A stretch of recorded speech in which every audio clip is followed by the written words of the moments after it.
a moeda americana segue uma trajetória impressionante de queda e hoje, mais uma vez, isso aconteceu. A moeda americana fechou hoje numa queda de 0,31%, uns R$ 4,92.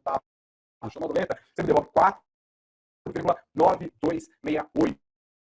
Aliás, 62, 9262. Isso é bem abaixo do que o mercado está apostando para dólar no final, tanto de 2023 quanto para o final de 2024, que está ali na casa dos R$ 5,25, R$ 5,30. A gente está falando de uma diferença de 40 centavos. Para os especialistas, quando a moeda americana está nesse patamar agora, substancialmente abaixo do que o mercado acredita que ela vai terminar no final do ano, esse é um conceito possível de dólar barato. Então, se você está pensando em fazer uma viagem agora, está tentando abraçar o Mickey ali, talvez seja um bom momento, dizem os especialistas, para você colocar um pouco mais de dólar na sua carteira. Mas o que é que está acontecendo com a moeda americana? Olha, tem um fator doméstico, Como eu disse, a percepção de que a Bolsa Brasileira estava mais barata deixa investidores animados aqui e acolá. Investidores estrangeiros acabam fluindo também aqui para a nossa Bolsa e esse fluxo de entrada de dólar bota mais dólar no mercado, a demanda não está tão alta assim quanto está a oferta e o preço da moeda americana acaba baixando.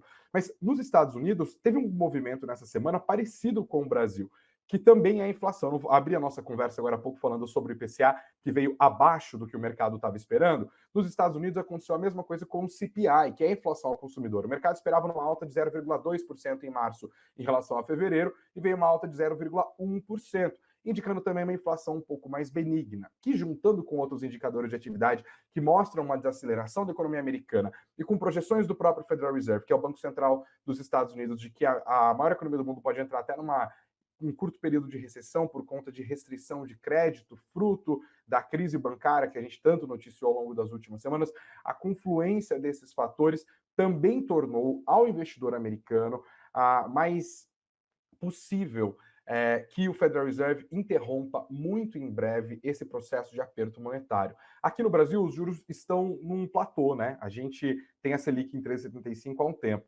Nos Estados Unidos, não, eles estão na fase da escalada, um passinho de cada vez, altas nas últimas vezes de 0,25 ponto percentual para deter a inflação. E aí é o mesmo cenário, de certa forma. Eles olham, olha, se a inflação está mais fraca do que a gente estava esperando, se a economia está desacelerando fortemente, os indicadores têm apontado para essa direção. E se a restrição de crédito já se fez valer para além até da própria alta de juros, mas por conta de questões circunstanciais do mercado bancário americano, então o Banco Central americano está convidado ali, ou tentado a interromper esse processo de alta de juros. Majoritariamente, o mercado acredita que os juros deles, as taxas do Fed Funds, vão subir mais 0,25 ponto percentual agora no começo de maio, mas a aposta majoritária também é que esse processo de alta dos juros na economia americana vá parando nos próximos meses. Isso é melhor para o mercado acionário e isso também deixa os investidores um pouco mais animados com apetite por risco. O dólar tem perdido força, não é só no Brasil, tá? O dólar está perdendo força no mundo inteiro, mas aqui esse movimento é bastante claro, né? Com o dólar ali a R$ 4,92.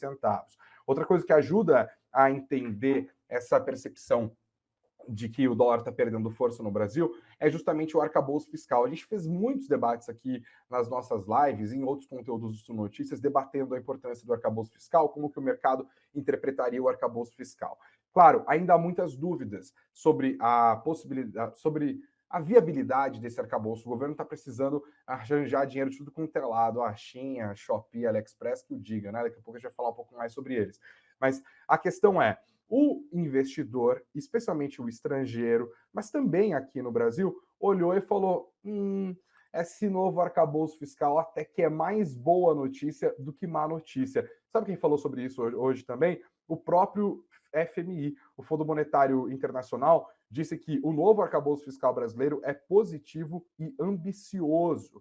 Diz que o plano de equilíbrio fiscal tem ambições, mas é consciente das necessidades sociais do país. Isso pega bem, cria-se uma imagem positiva. E aqui no Brasil, embora ele não resolva todas as questões fiscais, né, muitas delas ainda permanecem, inclusive do ponto de vista da arrecadação, principalmente, mas ainda assim, o arcabouço fiscal cria um clima de que sabemos que se for ficar ruim, vai ficar ruim até um limite, porque ele basicamente exclui a possibilidade de uma gastança maluca por parte do governo Luiz Inácio Lula da Silva, já que ele trava a possibilidade de crescimento dos gastos. Lembrando, a regra principal, os termos gerais ali do arcabouço fiscal, os gastos crescem 0,7%, aliás, 70%, é 0,7, né? 0,7 vezes o crescimento da arrecadação. 70% crescerá os gastos do que crescer a arrecadação, ou seja, cresce menos, e dentro de um limite de um crescimento entre 0,6% e 2,5% ao ano em termos reais. Então, mesmo que esse crescimento de 70% do que crescer a arrecadação, se ele for maior em termos reais do que 2,5%, trava, cresce só até os 2,5%. Isso dá uma previsibilidade mínima ainda, que se diga aqui e acolá. E tem uma outra questão. O arcabouço fiscal parece ter sido bem azeitado politicamente, no sentido de que o Haddad acabou atrasando um pouco até a apresentação. A gente fez várias críticas a esse respeito aqui nas nossas conversas, mas parte desse atraso foi justamente para conseguir costurar apoio ao arcabouço fiscal dentro do Congresso Nacional. E quando o texto, na verdade, um PowerPoint foi apresentado, nós vimos várias declarações de líderes partidários, do presidente do Senado, Rodrigo Pacheco, e do presidente também da Câmara dos Deputados, Arthur Lira, favoráveis, elogiosos, não só ao próprio arcabouço, mas também a postura do ministro Fernando Haddad. Hoje, inclusive, o Lira estava lá rasgando elogios para o Haddad. Isso cria no mercado uma percepção de que já está azeitado, que a aprovação do texto deve acontecer de maneira rápida. A tramitação não deve durar muito tempo, porque o texto que vai ser apresentado pelo governo já é praticamente o texto final. Um segundo. Pronto, uma pequenina tossidinha aqui.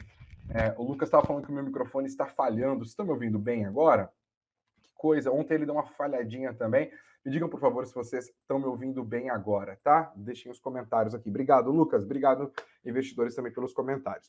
Então, esse cenário todo também acaba influenciando na valorização do real em relação ao dólar, porque muita gente, quando está com medo do que vai acontecer com a economia, especialmente de um país emergente como o nosso, faz o quê? Monta posição em dólar. A galera fica lá comprada em dólar.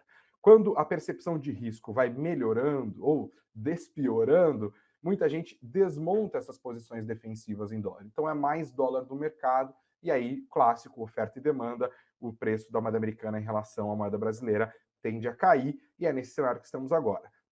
Não dá para dizer que o dólar vai continuar esse movimento. Muitos analistas, especialistas em câmbio, inclusive, e eu considero que essa matéria aqui que está no nosso site, no suno.com.br/notícias, o que está acontecendo com o dólar, ajuda a entender isso. O nosso repórter Matheus Neri foi conversando com especialistas, como, por exemplo, o Caio Fazanella. Ele destacou que ele é um head de investimentos da Nomad.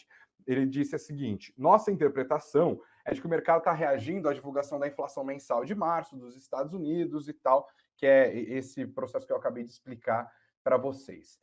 Mas ele destaca uma coisa importante, que apesar desse movimento um pouco mais positivo das últimas semanas, o presidente do Banco Central, Roberto Campos Neto, tem dito a investidores que o componente de demanda de inflação aqui no Brasil ainda está relativamente forte, o que pode fazer com que o Banco Central seja mais cuidadoso no processo de afrouxamento monetário, se de fato ele for acontecer. Tá? E ele conclui: por isso acreditamos que esse movimento do dólar oferece uma boa oportunidade de compra da moeda em patamares abaixo de R$ 5, especialmente para os clientes e investidores que possuem baixa ou nenhuma exposição a uma moeda forte, como o dólar ou ativos internacionais. E completa: reforçamos nossa visão de que vemos o dólar em alta no médio e longo prazo, ou seja, real desvalorizando e volátil no curto prazo, em função do cenário ainda incerto no Brasil em relação à política fiscal e, consequentemente, política monetária e os efeitos de inflação.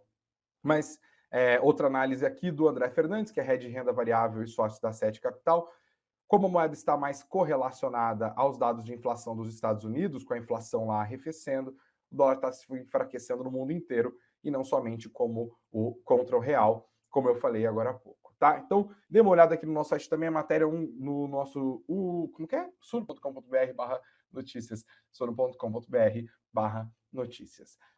Eu queria convidar você para dar uma olhada agora, parar um segundinho e dar uma olhada na descrição do nosso vídeo e também do conteúdo que está agora aqui, exatamente nesse momento, na plataforma de áudio pela qual você nos acompanha neste momento. Você sabe que está aberta a temporada de declaração do imposto de renda. E muita gente se embarana, especialmente investidor, porque é bastante coisa para declarar. É meio que feito ali, já que a gente está falando de arrecadação, o leão quer dar uma mordida. E se você não quer correr riscos, faz o seguinte, dá uma olhada na descrição e clica no link que está aqui para você fazer o download do nosso e-book gratuito. Ele é o Guia do Imposto de Renda para Investidores 2023. Está tudo atualizado lá, passo a passo, de maneira clara, para você entender, aprender e fazer sem correr riscos a sua declaração do imposto de renda. Então, se você está investindo e está com dúvida, faz o download, é de graça o nosso conteúdo.